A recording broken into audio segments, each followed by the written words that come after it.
What's up, YouTube friends? Now, if you like using cast iron like I do to cook, you know that there's always a problem with a hot handle. Now, the only skillets I ever use are these two cast iron skillets. Now, this one is just a 12-inch Lodge that you can get at Walmart for about $20. And I actually have this one, which is my favorite one that I refurbished. It's a Wagnerware Sydney O. Now, I've done a lot of research on this pan. I know some of these can be quite valuable, but I cannot find this specific pan. It has a number 7 here at the bottom. And as you can see, it says Wagnerware Sydney O. And all the ones that I can find always have like a pie-shaped indentation here. It doesn't look like this. So this one could be valuable or not. I'm not sure. The reason why I love this pan is it's really thin. And when I first got it, I did not know what I had. It was covered with gunk. Now, in order to restore this, I researched it quite a bit.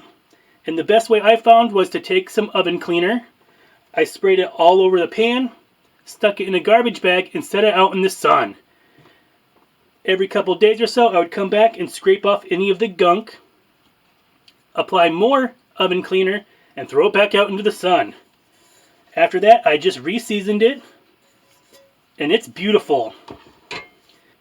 The bottom is as smooth as glass, and nothing sticks to this. Now, this one I've had for a while, but it's not as smooth yet. Mother likes to use this pan, but I don't let her use this one. Now, if anybody could give me any more information about this Wagnerware Sydney O number 7, it would be greatly appreciated. So today, I'm going to show you how to make an easy denim skillet handle hot pad. Now, I got this project off of Pinterest, and when I saw it, it was so fast and easy, I just had to give it a try. Before, I would always just use a hot pad to pick up my skillets, and sometimes those get a little cumbersome. From what I understand, you can keep these on your skillet as long as you're watching the skillet. I wouldn't walk away with it on there. So the things that you're going to need to make this skillet handle hot pad are your cast iron skillet and a large piece of denim. Now, I'll be using this leg piece here, and I could probably get 3 or 4 out of this leg. You're also going to need your sewing machine with matching thread. I'd go ahead and put a denim needle in there. You'll need some sharp scissors and paper to make the template. So let's get started. So the first thing that I'm going to do is go ahead and I'm going to turn my pan upside down, and I'm going to trace the handle.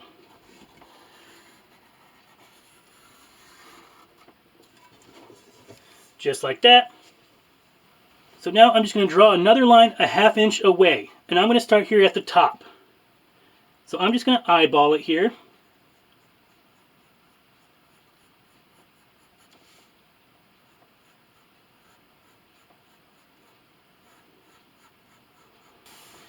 Alright, now when I get to here where the handle curves in, you just want to go straight down.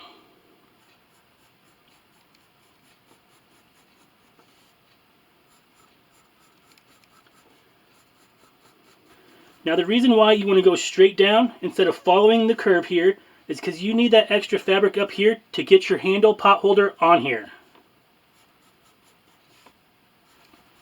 Alright guys, so it should look like this. Now I'm going to stop right where it starts to flare back out again. So next thing I'm going to do is go ahead and take some spray base here. I like using the tacky spray. I'm going to spray this on a light piece of cardboard, glue this to it, and cut it out. And that's what I have right here. So this is about 4.5 inches long here by about 2 at the widest point and 1/4. So now just get a scrap piece of denim here, and you just want it twice as wide as our template and twice as long. So now with our pretty side facing down, I'm going to fold it in half the long way, and then fold it in half again. Now you just want to make sure that this fold right here matches this fold, because that's going to be the opening to our pot holder. You're going to want to match the bottom of our template on those two folds. Then just make sure you have enough denim to cover your template, and I do. So now using a pin, I'm just going to trace around my template.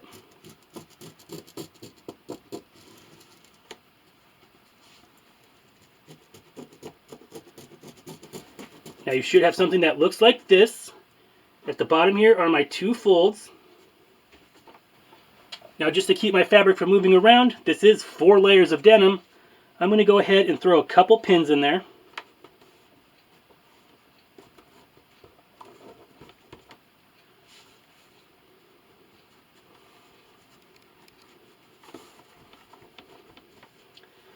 Just like that.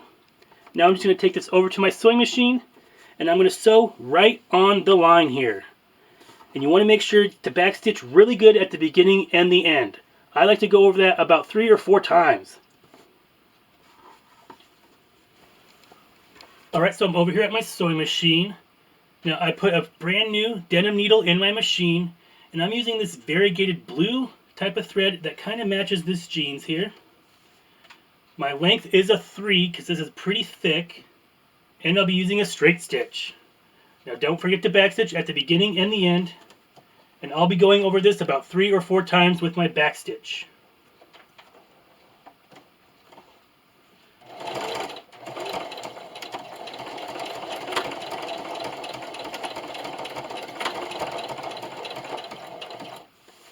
And now I'm just going to sew directly on the line all the way around. When I get to this little curve part over here, you just want to go really slow.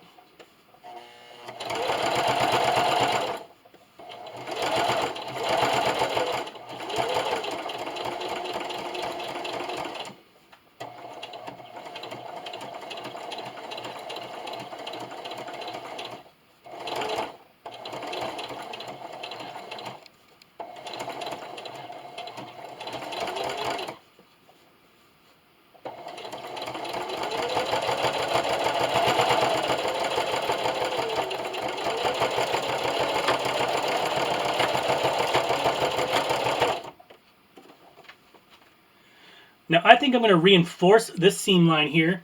So what I'm going to do is just go ahead with my needle down.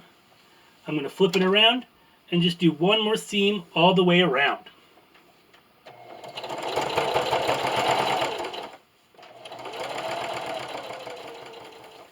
Alright guys, now it should look like this. So now I'm just going to take my pinking shears here, and I'm going to pink around the edge, leaving about a 1/4 inch seam allowance. Make sure you do not go through your threads. Now that's probably a good way to dull out your pinking shears, so if you want to, you can just use regular scissors or even your rotary cutter. So now I'm just going to take out my pins here. And now it's the toughest part of the project. We're going to turn this inside out.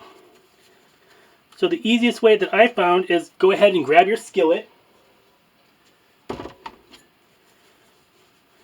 So now all I want to do is I'm going to stick my finger in here, and I'm going to make sure that my fabric is separated and kind of start to push it in.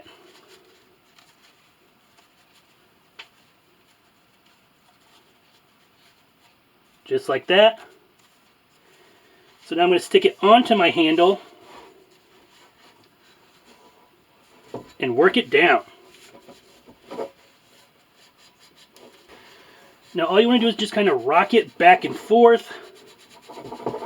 Once it starts to go, it's pretty easy. I even will twist it a little bit here. So now that I have it this far, I'm going to go ahead and take my bone folder. Don't use the sharp side. And I'm going to kind of help it poke it through. Now I've tried this before using a chopstick, this pointy side, and I poked right through my denim. So you really want to be careful. Now doesn't that look great? Now because we lined up our folded edges here, you can see there's no raw edges. And because that's 4 layers of denim in there, 2 at the top and 2 at the bottom, there's plenty of fabric between you and the hot skillet that you're not going to get burned. Now this one fits my Wagner Ware one just fine. And using the same template that I use for this handle, it also fits my Lodge skillet just perfect.